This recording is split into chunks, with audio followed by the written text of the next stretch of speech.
Hello and welcome to Bags of Action. My name is Pete and this is a 5-minute Bags of Action review of Standoff from 2016. Aside from Ella Ballantyne, who plays a little girl, this is essentially a two-hander between actors Thomas Jane and Laurence Fishburne. This film was written and directed by Adam Aleka. Aleka has co-written one screenplay prior to this, The Last House on the Left, and has written a few more since, Cell and Delirium, but this is his only directorial outing to date.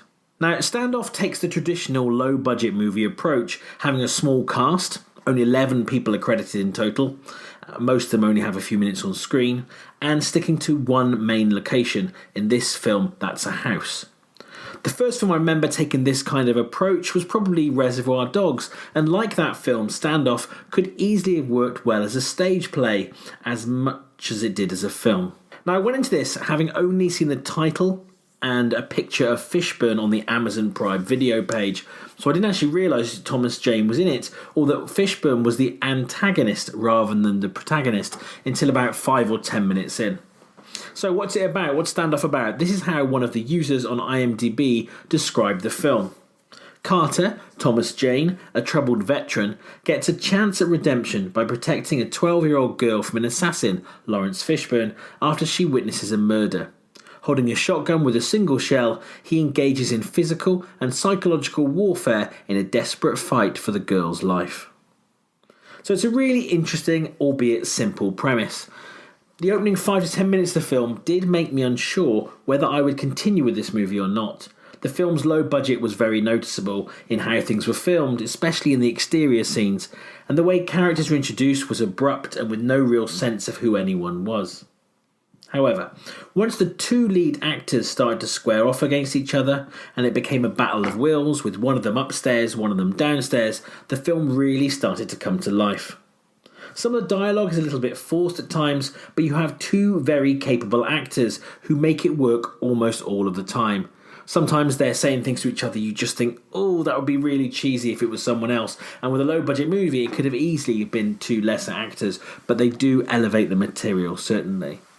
Ballantyne is really good as the little girl they're fighting over, and that helps to add an emotional layer that would otherwise be missing in what is, as the title says, an extended standoff. This film could have actually have worked as a western just as well as it does with a modern setting, and I did wonder how that could have played out. I do kind of wish the main two roles were reversed, as I'd like to see Fishburne as the surrogate father and Jane as a stone-cold killer, as it would have moved them both away from the roles they typically inhabit of late. Now, Fishburne made this in the same year as Batman v Superman, and it's good to see him in a smaller film and in a bigger role than in that or in, say, the John Wick franchise. Now, this is a short film coming in at under 90 minutes, but if it ran any longer, I think it would outstay its welcome and stretch its simple premise too far. There are a few unbelievable moments, and things don't quite make sense in today's world, but they're not that bad to get in the way. There are some shootouts and fights, of course, as the whole premise is based around the two men standing off against each other. But although this is an action movie in a way, it's more of a drama overall, and the acting performances are far more important than the film's few action scenes. The film does ramp up the tension by peeling back the layers of the two men, and the three central performances elevate this film far above what it might be otherwise. I could imagine this film, as I say, with lesser actors being a little bit boring, but actually they're both very captivating and easy to watch, and they do elevate the material from the page. So with no half bags, I've been back and forth on this film a lot, trying to make up my mind, but overall I think it's well worth a look, especially as a break from all the main franchises and to get to see two top-notch talents going toe-to-toe in Thomas Jane and Laurence Fishburne. With that in mind, I'm going to give Standoff 3 bags of action out of 5. Have you seen Standoff?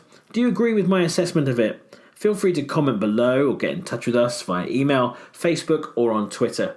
We have new episodes coming out weekly alongside our full-length podcast, and don't forget to give us a like and to subscribe to our channel.